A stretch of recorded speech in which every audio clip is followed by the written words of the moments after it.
So why did Defense Secretary Pete Hegseth suddenly summon hundreds of U.S. generals and admirals to Quantico without telling the public why? Here's what we know. Multiple outlets, including the AP and Reuters, confirm that Hegseth has ordered an in-person meeting next week at Marine Corps Base Quantico. And the invitees include officers at the one-star level and above, along with their senior advisors. And that means leaders across the services, including many of them that will fly here from around the world.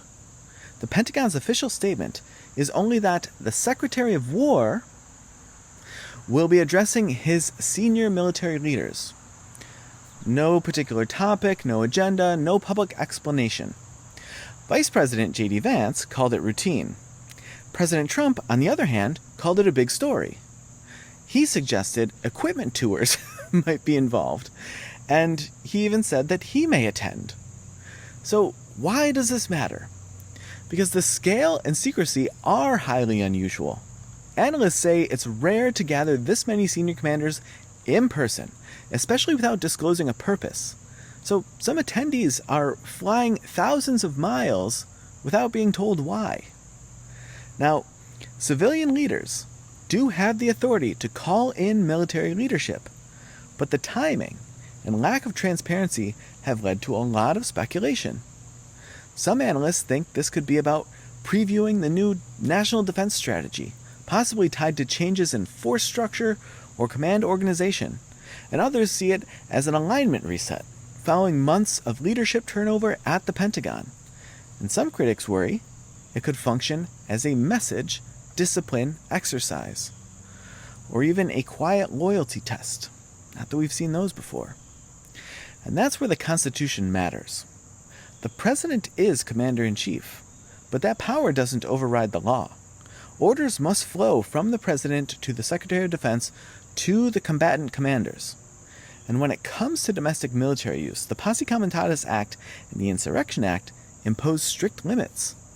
Every officer in that room swore an oath, not to a party, not to a person, but to the Constitution. The founders were clear about this. Alexander Hamilton warned that standing armies could threaten liberty. In Federalist number 69, he emphasized that a president's command powers are, in substance, much inferior to those of a king. James Madison argued that the people and the states must be a check on federal overreach. And at the end of the Revolutionary War, George Washington diffused a potential officers' revolt with a personal plea to honor civilian control, reminding them that power must always remain under lawful authority. So what should we watch for? Well, if this meeting is followed by a new strategy document or organizational reforms, that may be standard. But if we see sudden firings, politically charged reassignments, or hints of domestic deployment planning, those would raise serious questions. This moment calls for vigilance, not panic.